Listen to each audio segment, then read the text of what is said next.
Hello everybody, it's Sinex here. In today's tutorial I will show you a fast way to create a duotone effect on your portrait picture.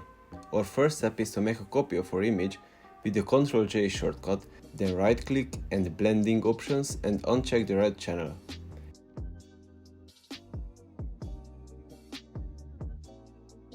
After that, right click on the original image and also go to blending options and uncheck the blue and the green channels here. Select the original image, press Ctrl T, right click and flip horizontally. Make it a little bit bigger and place whenever you like.